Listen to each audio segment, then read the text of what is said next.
नमस्कार, स्वागत है आप सभी का आपके अपने परिवार में। झारखंड कर्मचारी चयन आयोग की तरफ से पीजीटी के विभिन्न विषयों हेतु ऑनलाइन आवेदन आमंत्रित किए गए हैं, जिसके लिए सभी प्रतियोगी शिक्षक ऑनलाइन आवेदन कर रहे हैं। लेकिन वहां पर एक स्थिति यानी ऊहापोह की स्थिति बनी हुई है कि 2007 रेगुलेशन के तहत हम लोग भरें या 2014 या नो वहाँ भरा जाए। तो आज हम इस वीडियो के माध्यम से सभी बातें स्पष्ट करना चाह रहे हैं। आप लोग प्रारंभ से लेकर के अंतिम तक पूरे वीडियो को देखिएगा और तथ्यों को समझिएगा। सभी को मैं बता दे रहा हूँ कि जितने भी, चाहे वो झारखंड राज्य के प्रतियोगी शिक्षक हों अथवा वे अन्य किसी भी राज्य के प्रतियोगी शिक्षक हों, सबके लिए क्या चीज़ें यहाँ पर बताई गई हैं, इसको ध्यानपूर्वक देखेंगे। तो सबसे पहले आपको मैं बता दे रहा हूँ कि जो भी पीजी मतलब स्नातकोत्तर डिग्री, चाहे आप एमकॉम हो, चाहे आप एमएससी हो, चाहे आप जो है मास्टर ऑफ आर्ट हो यानी एमए हो, उसमें आपका 25% से अधिक मार्क्स लाए हैं, यानी 50% से ज़्यादा मार्क्स हैं और 1 वर्ष का आप बीएड किए हैं अथवा 2 वर्ष का बीएड किए हुए हैं, तो आपको रेगुलेशन 14 आपको यानी यस करने के बाद यस करना है। यस करने के बाद रेगुलेशन 2014 को अप्लाई करना है। स्पष्ट हो गया। आप किसी भी राज्य के हों, किसी भी सन में आप बीएड या बीए किए हों, इससे मतलब नहीं है। लेकिन यदि आपका 50% मार्क्स से अधिक आपके एमए में या पीजी में आपके हैं, तो आप सभी लोग इस यानी इस फॉर्म को आप आवेदन कर सकते हैं। यानी इसमें यस भरेंगे, यस करने के बाद आप जो है इसको जो 2014 का रेगुलेशन अप्लाई कर सकते हैं। अब बात आती है, इस पर बड़ी समस्याएं आ रही हैं। बहुत सारे प्रतियोगी शिक्षक वहाँ पर नो भर दे रहे हैं, तो सरासर गलत है। यह आप नो यदि भर देंगे, परीक्षा में बैठ जाएंगे, सब कुछ कर लेंगे, किंतु वेरिफिकेशन के बाद, वेरिफिकेशन जिस दिन होगा उस दिन आपका अभ्यर्थन रोक दिया जाएगा। इस बात से अवगत हो जाइए, क्योंकि वहाँ पर कोई भी आपके साथ जो है सहानुभूति नहीं होगी। इसलिए आवेदन को भरते समय विज्ञापन में स्पष्टता लिख दिया गया है कि संशोधन इत्यादि शायद या अभी आपको प्राप्त हो सकेंगे 10 मई, 11 मई और 12 मई, ये 3 तिथियां हैं शायद या संशोधन होने की। जो भी साथी इस मान लीजिए त्रुटिवश फॉर्म भर दिए होंगे तो वे संशोधन करवा लेंगे, ठीक है। और निश्चित रूप से अब जो आगे फॉर्म भरने वाले हैं प्रतियोगी शिक्षक, वे वहाँ पर इस प्रकार से यस करके 2014 का रेगुलेशन अप्लाई करेंगे यदि उनका पीजी में जो है 50% से ज़्यादा मार्क्स हैं। अब बहुत सारे प्रतियोगी शिक्षक ये सोच रहे होंगे कि मेरा नो भर दिया गया है, तो आप कोशिश करें, अगर आपको दोबारा भी फार्म भरने की आवश्यकता पड़ गई तो आप भर सकते हैं, क्योंकि उसमें यह बात स्पष्ट रूप से लिखी गई है कि आप अगर एक से ज़्यादा फॉर्म भरते हैं एक ही विषय के लिए, तो आपका अंतिम फॉर्म जो भरा जाएगा वही स्वीकार किया जाएगा। मैं इस बात के लिए स्पष्ट कर रहा हूँ, मान लीजिए संशोधन में ये यस या नो वाला ऑप्शन ना ले, तो उस स्थिति में आप दूसरा फार्म भर सकते हैं। और दूसरा फार्म भरने में आप वह त्रुटि न करें जो पहले त्रुटि कर चुके हैं।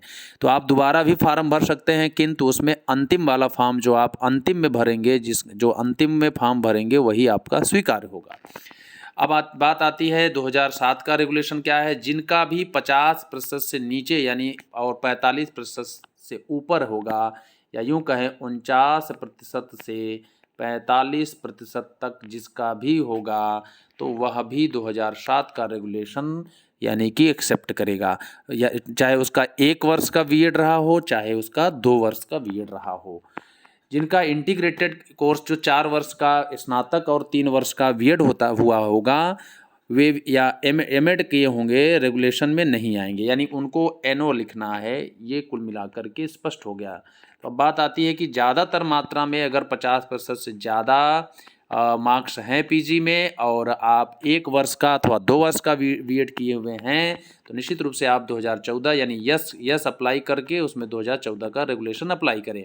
अब इससे संबंधित झारखंड कर्मचारी चयन आयोग ने 2022 में इससे यानी कि इसी से संबंधित बहुत सारे प्रतियोगी शिक्षकों ने प्रश्न किया था, यानी कि झारखंड कर्मचारी चयन आयोग से, और आयोग की तरफ से कुछ महत्वपूर्ण व्याख्या किया गया था। यहाँ से देख सकते हैं कि स्नातकोत्तर प्रशिक्षित शिक्षक प्रतियोगिता परीक्षा 2022 के कतिपय अभ्यर्थियों से प्राप्त अभ्यावेदन द्वारा विज्ञापन के कई बिंदुओं पर स्पष्टता का अनुरोध किया गया है। तदनुसार स्कूली शिक्षा एवं साक्षरता विभाग से प्राप्त मार्गदर्शन निम्नवत हैं। वही बातें जो हमने आपको यहाँ बताया है वही सेम बातें यहाँ पर लागू हो रही हैं। यहाँ पर देख सकते हैं ये सभी राष्ट्रीय अध्यापक शिक्षा परिषद यानी NCTE से मान्यता प्राप्त किसी कॉलेज से आप 2 वर्ष का बीएड अथवा 1 वर्ष का बीएड किए हों और स्नातकोत्तर यानी PG में आपका जो है 50% अंक है, यानी सहित लिखा है 50% अंकों के साथ यदि आप 50% हो अथवा 50 से ज़्यादा हों तो आपको यानी कि 2014 वाला रेगुलेशन अप्लाई करना, यानी विनियम 2014 को आपको अप्लाई करना होगा यस दबा करके। दूसरी बात, जो वहाँ के लोग हैं अनुसूचित जात अनुसूचित जनजात के लोग हैं उन और निःशक्त यानी कि जो आरक्षण श्रेणी में आते हैं उनको 5% की अंकों की छूट भी होगी। इस प्रकार से आप देख सकते हैं चाहे 1 वर्ष का बीएड हो चाहे 2 वर्ष का बीएड हो, किंतु आपका 2 यानी कि 50% अथवा उससे ज़्यादा प्रतिशत आपके स्नातकोत्तर यानी PG में अंक हैं तो निश्चित रूप से आप यस दबा करके यानी यस अप्लाई करके वहाँ पर 2014 का विनियम अप्लाई कर सकते हैं। यही बात यहाँ पर लिखी हुई है। दूसरी बात वही सेम यहाँ पर है और ये याद रखना जो डेट है वो डेट क्या दिया गया है, यानी कि 31/8/2009 के पूर्व, यानी 31/8/2000 पूर्व में, यानी 31/8/2009 से पहले यदि आप जो है ये योग्यता रखते हैं, यानी 31/8/2009 से जिनका नामांकन सत्र हो रहा हो, यानी इधर की बात इसमें बात करें 31 अगस्त 2009 के बाद या 31 अगस्त 2009 से जिनका नामांकन हुआ होगा यानी बीएड में, तो उनके लिए ये योग्यता बता रहे हैं कि उनका 50% या उससे अधिक PG में आपका अंक हासिल हुआ होना चाहिए।